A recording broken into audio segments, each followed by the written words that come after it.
Callie McCurdy, and you're watching Paws For A Few, a new segment that's created around the Pen Pal program here at the Animal Care and Control Team Shelter, where we're going to show you dogs that need homes. I'm here with Erin Duty, who is the lead volunteer coordinator of the program. Erin, can you tell us a little bit about how the program got started? Sure.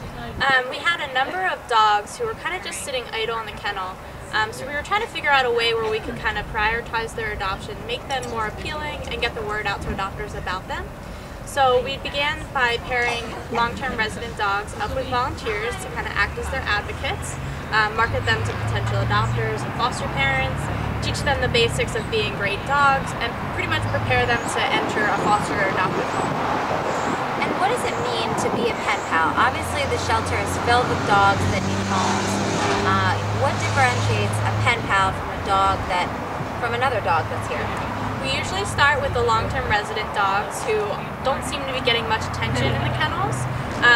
You notice once a dog becomes a long-term resident, they get more stressed out in the kennels, they're bored, they're frustrated. So by pairing them with a human volunteer, it really helps them to decrease stress levels and help them become happier and ultimately more adoptable. If you could, give us an idea of some of the behaviors that these less adoptable dogs exhibit, what makes them stand out, and you can physically see the difference from when that dog came in to where it is now and why it needs to be a part of the program. Kennel stress is a huge issue at many shelters, including ours.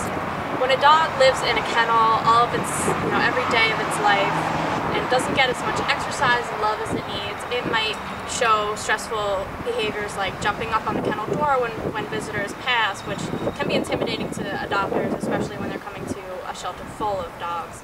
What would you say, a general pen pal volunteer, what's in their regimen to do?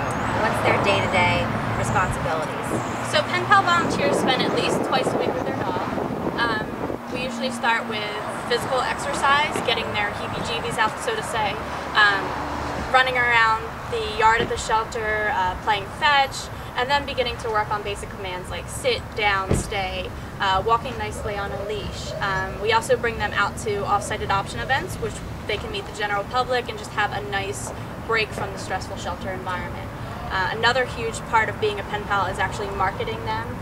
We use a lot of social media sites like Facebook, Craigslist, Pet Finder, anywhere that we could actually get the word out that ACCT has great adoptable pets available. And would you say you've noticed a difference in the rate of adoption since this program started? Yep.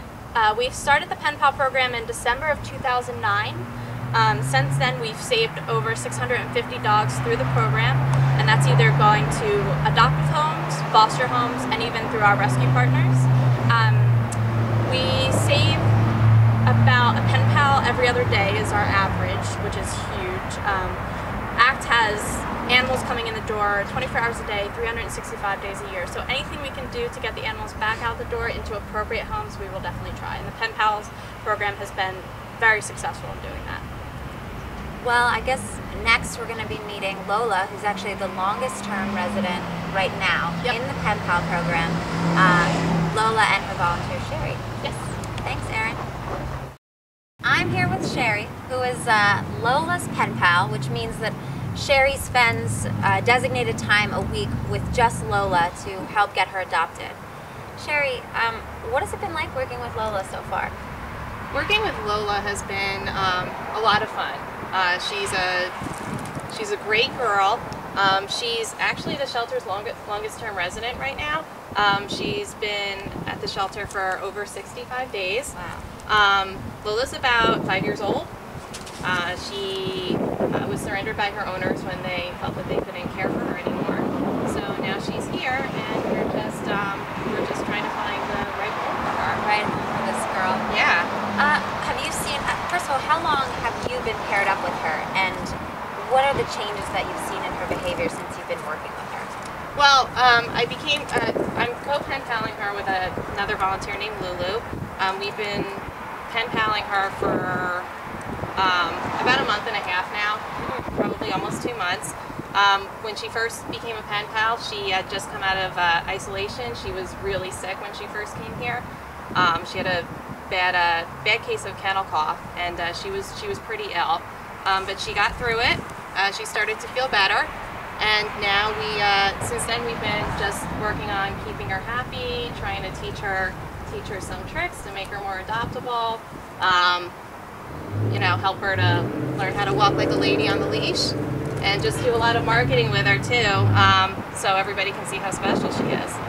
And if you were talking to Lola's future family right now, what would you say she needs at home? I would say that she's actually a pretty, I would say low to medium energy girl. So she's pretty, she has a lot of energy now, but I think when she gets into a home and she gets a little more exercise, she's going to be a pretty chill, easy dog. She's not jumpy, she's not mouthy, so I think that she'd be great with children. She's a little picky about her dog friends. She likes to be the boss in her canine relationships. So she would have to, I would say she would do best in a home with another low-key dog that would be, that would give her space and let her be the boss. Let her be in charge. Yeah, or even better, she would love to be just the center of attention in somebody's life. She's likes cats a little too much to live with them, so a no cat home would probably be best for her. But other than that, she's ready to go. She'll be an easy companion for someone. Well, come on down to Animal Care and Control Team Shelter, also known as ACCT, and meet Lola. She's looking for a home. She's been here way too long. I'm Callie McCurdy, sitting here with Sherry and Lola, and thank you for pausing for a view.